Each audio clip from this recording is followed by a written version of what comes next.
नमस्कार मंडळी, प्रभास किचनमध्ये पुन्हा तुम्हा सर्वांचं खूप खूप स्वागत आहे। रोज रोज नाश्त्याला काय बनवायचं हा नेहमीचाच एक आपला प्रश्न असतो। नेहमीच्या कांदे पोहे किंवा उपीट बनवण्यापेक्षा वेगळं काहीतरी असावं। तर अगदी झटपट आणि मस्त कुरकुरीत असे पोह्यांचे फिंगर्स रोल्स आज आपण बनवतोय। खूप वेळ तसेच कुरकुरीत राहतात। मुलांना टिफिनला किंवा स्टार्टर म्हणून तुम्ही बनवू शकता। चला तर रेसिपी पाहून घेऊयात। इथे मी 1 वाटी पोहे स्वच्छ करून घेतलेले आहेत। इथे पाहू शकता आपण जो रोज कांदे पोह्यांना पोहे घेतो तेच पोहे मी इथे घेतलेले आहेत। आता हे पोहे आपल्याला मिक्सरच्या भांड्यामध्ये घालून घ्यायचेत। आता हे पोहे आपल्याला मस्त व्यवस्थित असे वाटून घ्यायचेत। पल्स मोडवरती आपल्याला मिक्सरचं बटन चालू बंद करत याचं रवाळ टेक्स्चर येईपर्यंत आपल्याला हे वाटून घ्यायचेत। अगदी त्याचं पिठासारखं बारीक करायचं नाही।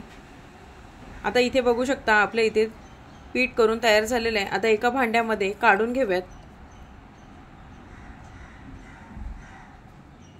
आता ह्यामध्ये आपल्याला उकडून घेतलेला एक बटाटा घालायचा आहे।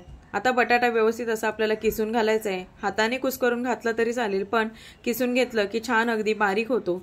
जर बटाटा तुम्हाला नको असेल तर तुम्ही यामध्ये आवडीच्या भाज्या घालू शकता। वाफवलेले मटार किंवा फ्लॉवरचा क्रश तुम्ही घालू शकता। आता यामध्ये तिखटानुसार मी आलं, लसूण, मिरची आणि जिरं वाटून घेतलं होतं ते घातलंय। सर्व मसाले घालूयात आता आपण। चाट मसाला, हळद, लाल तिखट, गरम मसाला, धनेपूड आणि कोथिंबीर मी इथे घालून घेतलेली आहे।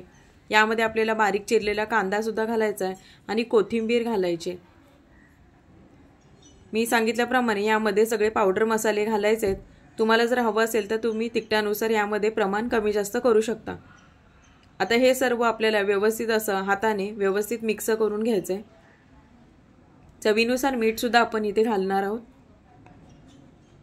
आता हे सर्व कोरडे जिन्नस आपल्याला व्यवस्थित असे मिक्स करून घ्यायचे। जर तुम्हाला वाटलं की हे मिश्रण अगदी सुक्कं आणि कोरडं वाटतंय तर तुम्ही यामध्ये थोडंसं पाणी सुद्धा घालू शकता आणि असा घट्ट गोळा तयार करून घेऊ शकता। थोडा वेळ तो मी बाजूला ठेवून दिला होता। आता 10 मिनिटांनी थोडंसं तेल हाताला आपण लावून घेऊयात आणि याचे आपल्याला छोटे मोठे असे फिंगर्स आपल्याला तयार करून घ्यायचे आहेत। तुम्हाला हव्या त्या आकाराचा तुम्ही याला शेप देऊ शकता। अगदी झटपट होणारी कृती आहे। तुम्ही सकाळच्या घाई गडबडीमध्ये मुलांना टिफिनला सुद्धा देऊ शकता। तर बघू शकता इथे आपला फिंगर्स बनवून तयार झालेले आहेत। अगदी झटपट होतात, नक्की ट्राय करा। तर फिंगर्स बनवून तयार आहेत तर आपण लगेचच फ्राय करून घेऊयात। बाजूला मी इथे तेल गरम करून घेतलेलं आहे। आता या तेलामध्ये आपल्याला एक एक करून हे फिंगर्स यामध्ये सोडायचे आहेत। आता व्यवस्थित हे सर्व आपल्याला मस्त असे खरपूस तळून घ्यायचे। सोनेरी रंगापर्यंत आपल्याला छान असे कुरकुरीत हे तळून घ्यायचे।